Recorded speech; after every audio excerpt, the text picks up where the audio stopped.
Par rapport à la remarque de Samia, moi salarié dans une entreprise, que puis-je faire par rapport à cette question du genre, de la parité, de l'égalité? Moi je dis aujourd'hui, une femme ingénieure en entreprise, c'est la crème de la crème de la crème. L'accès des femmes en général au salariat, il est très faible. L'accès des femmes aux fonctions techniques, il est très faible. Donc vous êtes en situation de leadership malgré vous. Et donc, soyez cette leader qui porte cette question en plus de votre carrière que vous allez gérer.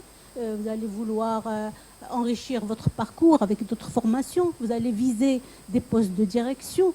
Soyez le modèle. Déjà, en étant le modèle, vous travaillez la cause de l'égalité et de la parité. Mais en plus de ça, devenez militante de cette question.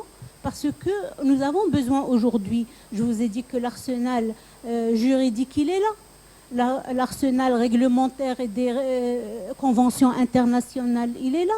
Les supports et les budgets, ils sont là. La GIZ, des fois, elle a des budgets.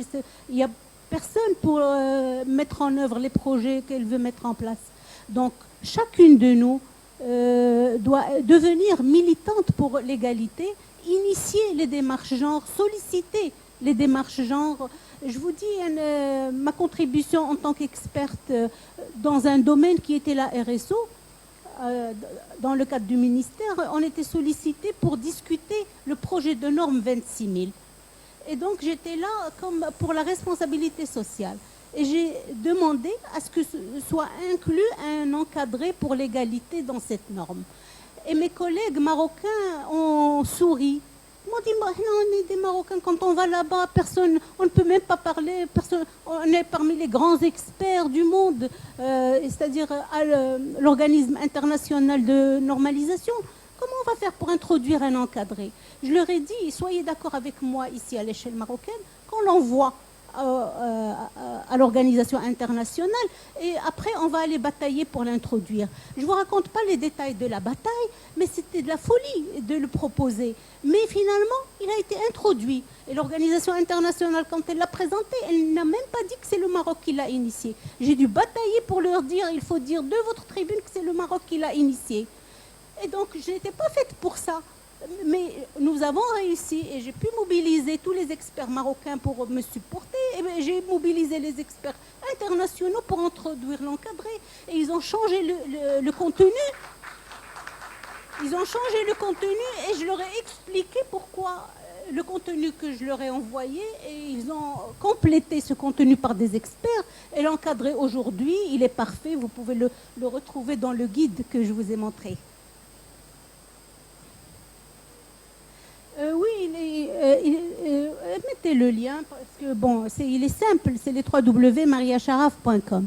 Alors, pour revenir à la dame qui a dit les choses aujourd'hui se font naturellement, en apparence. Moi, je vous dis, madame, que quand moi j'ai voulu taper et rentrer dans l'industrie lourde, on m'a dit, et j'ai été ingénieur mécanique, on m'a dit, mais qu'est-ce que vous allez faire ici? On n'a pas besoin d'une femme ingénieure mécanicienne, il n'y a pas de poste pour vous. Vous allez perdre, parce qu'à l'époque, c'était 2 années de service civil. On m'a dit, 2 années de service civil, allez les faire ailleurs, vous allez être intégrés. Moi, je leur ai dit, je veux les faire quand même. C'est comme un stage. Bon, après, ils ont reconnu mes compétences, j'étais intégrée.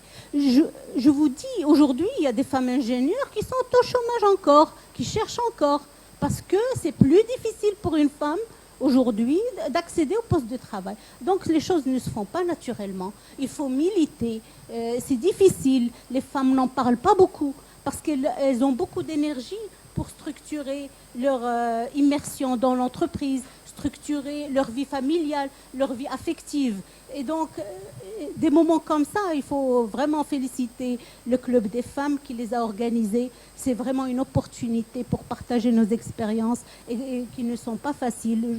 Ce matin, on a eu des leçons de vie, des leçons de carrière qui sont valables aussi bien pour les hommes que pour les femmes.